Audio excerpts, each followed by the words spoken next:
Manchmal sind sogar Tiere zuverlässiger und verständnisvoller als Menschen. Banditen, die aus dem Gefängnis geflohen waren, brachen in die Hütte eines alten Mannes ein, die sich in der Taiga befand. Sie beabsichtigten, den alten Mann zu töten. Aber am Ende mussten sie selbst um Gnade flehen. Sie wussten nicht, dass der alte Mann nicht allein war. An einem verschneiten Abend fuhr ein alter Mann namens Stepan Romanowitsch mit seinem Schneemobil zu seiner Hütte tief in der Taiga. Die Straße war zugeschneit. Die Sicht war schrecklich, aber er konnte die Hütte bereits in der Ferne sehen. Stepan fuhr näher. Plötzlich sah er einen kleinen Wolfswelpen. Er rannte direkt an der Hütte vorbei, aber als er einen Menschen sah, eilte er in den Wald. Stepan Romanowitsch beschloss, dass der Welpe von seinem Rudel getrennt worden sein musste. Als er das Haus betrat, dachte er, es wäre schön, den kleinen Räuber zu füttern. Schließlich tobte draußen ein Schneesturm. Der alte Mann steckte Konserven in eine Tüte, brachte sie in den Wald und legte sie auf den Schnee.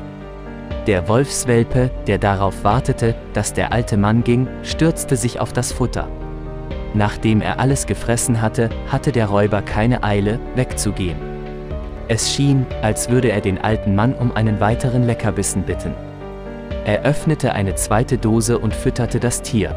Der Wolfswelpe fürchtete sich nicht mehr und rannte nicht weg. Stepan Romanowitsch nahm ihn mit in die Hütte, um sich aufzuwärmen. Der alte Mann nannte den Wolf Viun, weil er so schnell und lebhaft war. Der Wolfswelpe legte sich an den Ofen. Später am Abend, als der Schneesturm nachließ, ging er, um sein Rudel zu finden. Jetzt, wann immer Stepan Romanowitsch zu seiner Jagdhütte kam, kam Viun immer zu Besuch. Das Kleine schaffte es, sein Rudel zu finden, vergaß aber die Freundlichkeit seines neuen Freundes nicht. Tag für Tag wurde das Tier größer und stärker, aber er besuchte den alten Mann weiterhin. Der alte Mann wiederum ließ ihn immer in die Hütte, gab ihm einen Leckerbissen und erzählte ihm die neuesten Neuigkeiten seines Lebens. Er sprach einfach mit ihm wie mit einem engen Freund, über seine Gesundheit, darüber, wie viel Fisch er heute gefangen hatte.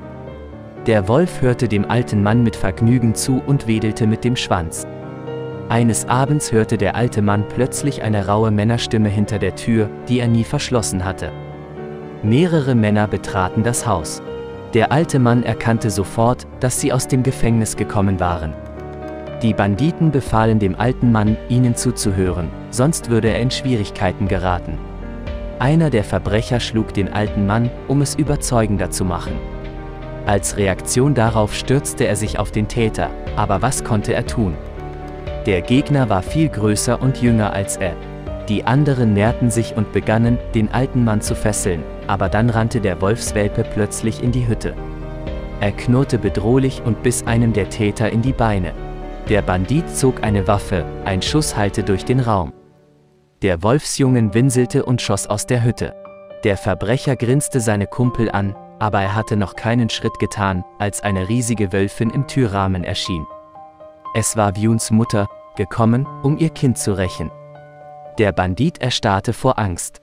Im Handumdrehen wurde er von dem verzweifelten Angriff des wütenden Tieres zu Boden geworfen. Die anderen versuchten zu fliehen, aber die Wölfin blockierte ihren Fluchtweg. Der alte Mann, der aus der Hütte stürmte, warf sich neben den Jungen. Die Banditen schrien, er solle sie gehen lassen, sie würden nie wiederkommen, aber der alte Mann hörte sie nicht.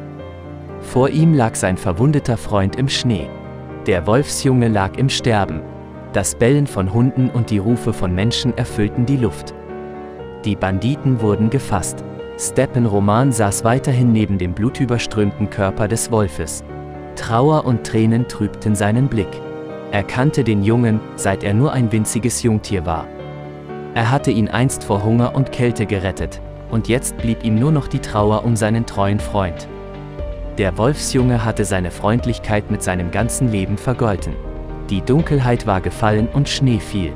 Der alte Mann erinnerte sich daran, wie er dem Jungen die neuesten Nachrichten erzählt hatte, während der kleine Wolf aufmerksam zuhörte. Jetzt gab es niemanden mehr zum Reden. Nur Leere und Einsamkeit. Die Wölfin, die den Verlust ihres Sohnes nicht ertragen konnte, hatte schließlich das Vertrauen in die Menschen verloren und sich in die Taiga zurückgezogen. Der alte Mann hatte seine Trauer überwunden, aber nicht seinen Zorn.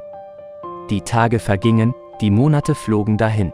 Stepan Romanowitsch brachte aus Gründen, die nur er kannte, weiterhin eine Schüssel Essen nach draußen und ließ sie in der Nähe des Waldes, als ob er hoffen würde, dass sein kleiner Wolf eines Tages wieder auftauchen würde.